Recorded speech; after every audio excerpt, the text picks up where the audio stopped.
Hello and welcome to the Freedym Show. This is the daily show featuring 10-minute practical, usable advice from amazing lifestyle entrepreneurs. Because it's not just about the money, it's about freedom. And I am Ryan Lee. I'm your host, your teacher, your coach, your mentor, and the founder of Freedym.com, the leading online education platform for freedom-minded people just like you. So to get your free special gift, make sure to text the word freedom, that's F-R-E-E-D-Y-M, to 33444. Again, F-R-E-E-D-Y-M to 33444 for a very special gift. Now, today, we've got a great guest on the hot seat. We've got my friend Katie from wellnessmama.com. That's wellnessmama, M-A-M-A. I don't even know how to spell it. It's M-A-M-A.com. So she is getting between, listen to this, 8 to 10 million people a month visiting her amazing site for advice on nutrition and health and family stuff.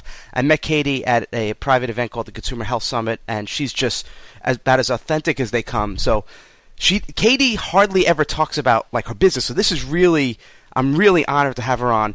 Katie, we got 10 minutes on. Are you ready to rock here today?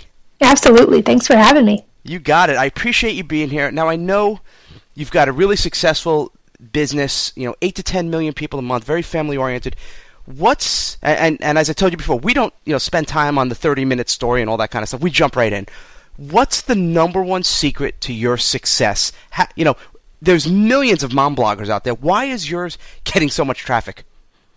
I think it's a mixture of several things, actually. I think part of it is that I like to think, at least, that I care a lot more than a lot of people. Because for me, I've always heard it said that, psychiatrists become psychiatrists because they're trying to fix themselves. And I feel like that's kind of what I did with getting into the health field, is trying to find my own health answers and eventually finding out I had thyroid disease and working through that. And I think maybe a lot of us in the health space got into it trying to find our own answers. But in doing so, I realized there were all these other moms who were struggling with the same issues, or whose kids were having behavioral problems that were related to the same root causes. And so I think that I just really do, this is what keeps me up at night. I really want to help other moms. I eat, sleep, and dream this. And I also am my audience. I'm a mom who really, really cares. And my mission started when my oldest son was 6 weeks old, and I read that his generation was going to be the first one in 200 years to have a shorter life expectancy than their parents.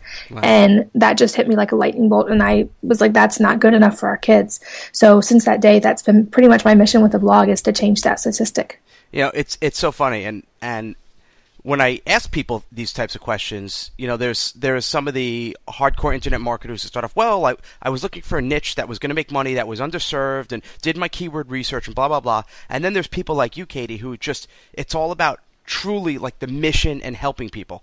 And that passion is palpable in your site. Now that you had this drive, where did you start? What's the key to coming up with good content? Because you get such good search engine rankings. Are you thoughtful about it? I should write something about this with this specific subject, this headline, these keywords, or do you just write? For the most part, I just write. I have learned a lot about keyword research over the years, and thankfully I worked with a great company that was able to get me a good foundation for SEO, because right now all of our traffic is organic, other than a small percentage that comes from social media, just organically there. And so that really helped a lot, that I was able to just focus on the writing part, which is what I love and what I'm passionate about. But also I tried to, at the beginning, and I still do this, every single post I try to think, okay, I'm going to answer one single question. So what is that question, and how is someone going to ask it? And so I always write for people, but I try to phrase it the way that someone's going to ask Google. So give me an example. So how to make kombucha, or uses for coconut oil. That was one of our more popular posts, and it ranks number one for the term coconut oil, at least right now. How to balance hormones naturally. How to have a natural birth. Things that I would have searched for when I was starting this process myself. Even recipes like sweet potato lasagna recipe, having all those words in there, so that when someone's actually searching for it in Google, it's a lot easier for them to find it. Instead of calling it something like, yummy Halloween treat. Exactly. Yeah, that's a $1 million takeaway, by the way. So now that you've got 8 to 10 million people visiting your site every month, it's just hard to fathom that amount of people for most listeners right now. What does your kind of business look like? I know you don't talk about business much. We don't have to talk about the numbers, but what are you actually selling? How are you making money with this? Yeah, so actually, it's only been recently. We've now got several ebooks, and I have a meal planning system that we just reopened. So those have been our products that we've had available. But in the past, it's just been affiliate links, but not in the way that most people think of affiliate marketing. I'm on several lists where I get bombarded with affiliate promotions constantly from different health sites. And for me, I never liked that approach. I've always said, I wanted my blog to seem like someone was coming over to my house and having coffee with me. I wanted it to come across that way when I write, and I wanted the site to be welcoming. And so I run everything through that. I actually call it my coffee with friends principle. Oh, I like that. Yeah, so I always thought, like, if a friend came over to my house, I wouldn't try to sell her stuff when she walked in the door. I wouldn't have, like, ads flashing on my walls, and I wouldn't be, like, promoting things to her. But if she was like, hey, I like your shoes, where'd you get them? I would tell her. Or if she's like, where'd you get that pan? That's really cool. I would tell her. So I put text links in posts. So if I have a recipe, I link to the ingredients. If I have about healthy cookware, I link to the cookware. Or if it's about a supplement that I take, I link to the supplement. But I feel like that's very non-threatening and non-pushy, because it's like, if someone wants to click on it and find out where I got it, it's there, but I'm not shoving anything down anyone's throat. There's no ads popping up at them. And so that's just, I kind of tried to run everything through that authenticity of, would I do this to a friend? Same with my newsletter. If I wouldn't say it to a friend, I won't send it to my newsletter. And we've been very successful with that as far as affiliate links in the post. And I think it's because it's genuine and people don't feel like I'm trying to push anything on them. Right. I feel like that wave has kind of come and go. The whole pushy marketers, and people still make money with it, but maybe people are just getting tired of it. I think, because every niche, every list, it's the same thing. You're just getting hammered with all these offers. And I love the way you're just so you're just Katie, you're authentic. So now you have ebooks. Approximately how many ebooks? What do the prices look like? And tell us more about the meal planning in terms of also the price and what they actually get for that. Yeah, so the meal planning, we actually started about 5 years ago, and our first draft was a really rough version. It was literally like my actual meal plans that I was planning each week, and I would create PDFs and shopping lists so they could enter their family size and write out their shopping list with their numbers, what they would need, and go to the store. And then since then, it's evolved. So now it's an automatic meal planning system where they can search by allergy type and ingredients they do or don't like, and drag and drop and create their own meal plan for the week. And then all they have to do is enter how many people in their family, and it'll auto create a shopping list of exactly how much of each ingredient and reference what meal it's used for. So it's definitely evolved over the years, but it's completely done for you meal planning solution that they can customize based on autoimmune issues, allergies, and just food preferences. That's great. And what are the costs for something like that? Monthly, it's $15 a month, but then there's discounts if someone wants to purchase quarterly or yearly. Okay. And was it technical? Was it complicated setting up the software, the payment, the logins? Because this is always a stumbling block. People have to well, look what Katie did. She probably has, she probably put millions of dollars into building this thing out.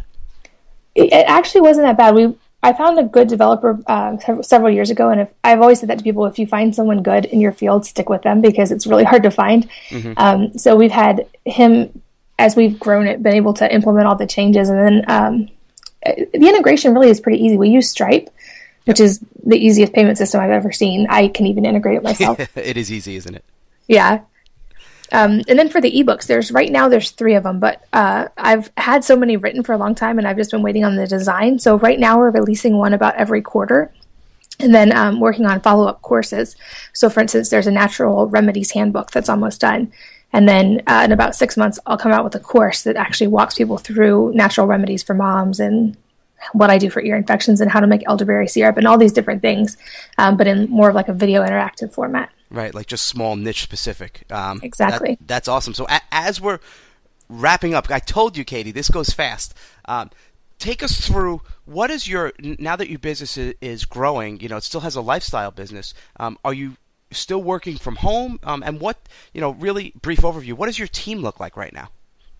I'm still working from home. I think I always pretty much will, because first and foremost, I'm a mom of 5. So the amount of time and energy and effort it would take to get all 5 kids somewhere and have someone watch them so I could go somewhere else would never be worth it. We do have people that come in and help a little bit with like tutoring the kids, because we homeschool, or cleaning the house, and now I have a little bit of help with that. But right now it's still us at home. My husband's involved in the business actively as well, and he's like a tremendous help. And then we have a team of about 5 assistants that help with content creation and customer service and comments and that kind of thing when I'm not able to get to all of them. And that's it. Just you, your husband, and 5 assistants. Yeah. Awesome. And it's a great business. You're able to stay home with your 5 kids, your husband. I love sharing stories like yours, Katie, showing that someone with a mission, with a passion, a true desire to help people, doing it the right way, giving out good stuff, not trying to, I can't stand the word when they say extract money from people. And it's just, it's working. So thank you so much for taking time out of your day to spend here with me. Thanks for having me. It's been fun. This has been awesome. I hope you guys enjoyed this. If you're interested in learning more about Katie, go to Wellness Mama, WELLNESSMAMA.com. And as always, you'll see me tomorrow. I'm here every day, 7 days a week for you. If you enjoyed this, you enjoy the other shows, please go to iTunes, rate us, review us, rank us, whatever, all the cool stuff you can do, please do that. I appreciate your support. So I am signing off for now. Have an amazing day. I'll see you tomorrow. Take care, and bye-bye.